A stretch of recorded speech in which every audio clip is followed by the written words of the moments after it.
നമസ്കാരം. മലയാളി വാർത്തയിലേക്ക് സ്വാഗതം. ഇന്നത്തെ മഴ മുന്നറിയിപ്പുകൾ നോക്കാം. കേന്ദ്ര കാലാവസ്ഥാ വകുപ്പിന്റെ പ്രവചനപ്രകാരം ഏതൊക്കെ ജില്ലകളാണ് മഴയുള്ളത്, അതിതീവ്ര മഴയ്ക്കുള്ള സാധ്യതയുള്ളത് എന്നതടക്കമുള്ള വിശദാംശങ്ങൾ നോക്കാം. ഇന്നും അതിതീവ്ര മഴയ്ക്കുള്ള സാധ്യതയുണ്ട് ചില ജില്ലകളിൽ.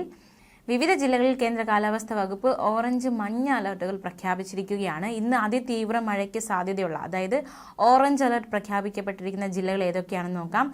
പത്തനംതിട്ട, കോട്ടയം, എറണാകുളം, ഇടുക്കി ജില്ലകളിലാണ് ഇന്ന് കേന്ദ്ര കാലാവസ്ഥാ വകുപ്പ് ഓറഞ്ച് അലർട്ട് പ്രഖ്യാപിച്ചിരിക്കുന്നത്. ഒറ്റപ്പെട്ട ഇടങ്ങളിൽ അതിശക്തമായ മഴയ്ക്കുള്ള സാധ്യതയാണ് പ്രവചിക്കപ്പെട്ടിരിക്കുന്നത്. 24 മണിക്കൂറിൽ 115.6 മില്ലിമീറ്റർ മുതൽ 204.4 മില്ലിമീറ്റർ വരെ മഴ കിട്ടുമെന്നാണ് അതിശക്തമായ മഴ എന്നതുകൊണ്ട് കേന്ദ്ര കാലാവസ്ഥാ വകുപ്പ് അർത്ഥമാക്കുന്നത്. മഞ്ഞ അലർട്ട് ഏതൊക്കെ ജില്ലകളാണെന്ന് നോക്കാം. ഇന്ന് ആലപ്പുഴ, തൃശൂർ, കോഴിക്കോട്, കണ്ണൂർ ജില്ലകളിൽ മഞ്ഞ അലർട്ടാണ്. നാളെ ആലപ്പുഴ, ഇടുക്കി, എറണാകുളം, തൃശൂർ, മലപ്പുറം, കോഴിക്കോട് ജില്ലകളിൽ കേന്ദ്ര കാലാവസ്ഥാ വകുപ്പ് മഞ്ഞ അലർട്ട് പ്രഖ്യാപിച്ചിരിക്കുകയാണ്. ഒറ്റപ്പെട്ട ശക്തമായ മഴയ്ക്കുള്ള സാധ്യതയാണ് പ്രവചിക്കപ്പെട്ടിരിക്കുന്നത്. അതായത് 24 മണിക്കൂറിൽ 64.5 മില്ലിമീറ്റർ മുതൽ 115.5 മില്ലിമീറ്റർ വരെ മഴ കിട്ടുന്ന സാഹചര്യത്തെയാണ് ശക്തമായ മഴ എന്നതുകൊണ്ട് കേന്ദ്ര കാലാവസ്ഥാ വകുപ്പ് അർത്ഥമാക്കുന്നത്. ഇടിമിന്നലോട് കൂടിയ മഴയാണ് പ്രതീക്ഷിക്കുന്നത്. മാത്രമല്ല, മലപ്പുറം, കോഴിക്കോട്, കണ്ണൂർ, കാസർഗോഡ് ജില്ലകളിൽ ഒറ്റപ്പെട്ട ഇടങ്ങളിൽ നേരിയ മഴയ്ക്ക് സാധ്യതയുണ്ടെന്നും കേന്ദ്ര കാലാവസ്ഥാ വകുപ്പ് അറിയിച്ചു. 21 തീയതി വരെ കേരളത്തിൽ ഒറ്റപ്പെട്ട ഇടങ്ങളിൽ ഇടിമിന്നലോട് കൂടിയ മഴയ്ക്കും മണിക്കൂറിൽ 30 മുതൽ 40 കിലോമീറ്റർ വരെ വേഗതയിൽ പരമാവധി 50 കിലോമീറ്റർ വരെ ശക്തമായ കാറ്റിനും സാധ്യതയുണ്ടെന്നും കേന്ദ്ര കാലാവസ്ഥാ വകുപ്പ് അറിയിച്ചു.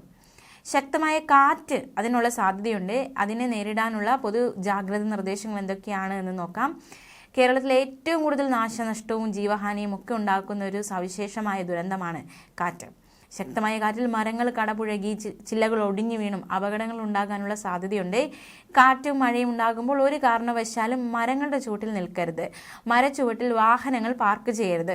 വീട്ടുവളപ്പിലെ മരങ്ങളുടെ അപകടകരമായ രീതിയിലുള്ള ചില്ലകൾ വെട്ടിയൊതുക്കണം. അപകടാവസ്ഥയിലുള്ള മരങ്ങൾ പൊതുവിടങ്ങളിൽ ശ്രദ്ധയിൽപ്പെട്ടാൽ ബന്ധപ്പെട്ട തദ്ദേശ സ്ഥാപനങ്ങളെ അറിയിക്കണം. ഉറപ്പില്ലാത്ത പരസ്യ ബോർഡുകൾ, ഇലക്ട്രിക് പോസ്റ്റുകൾ, കൊടിമരങ്ങൾ തുടങ്ങിയവയും കാറ്റിൽ വീഴാൻ സാധ്യതയുണ്ട്. അതുകൊണ്ട് തന്നെ കാറ്റും മഴയും ഇല്ലാത്ത സമയത്ത് അവ ശരിയായ രീതിയിൽ ബലപ്പെടുത്തുകയോ അഴിച്ചുവെക്കുകയോ ചെയ്യുക. കാറ്റും മഴയും ഉള്ളപ്പോൾ ഇതിന്റെ ചുവട്ടിലും സമീപത്ത് നിൽക്കുകയോ വാഹനങ്ങൾ പാർക്ക് ചെയ്യുകയോ അരുത്. ചുമരിലോ മറ്റോ ചാരി വെച്ചിട്ടുള്ള കോണി പോലെയുള്ള കാറ്റിൽ വീണുപോകാൻ സാധ്യതയുള്ള ഉപകരണങ്ങളും മറ്റു വസ്തുക്കളും കയറുപയോഗിച്ച് കെട്ടിവെക്കണം.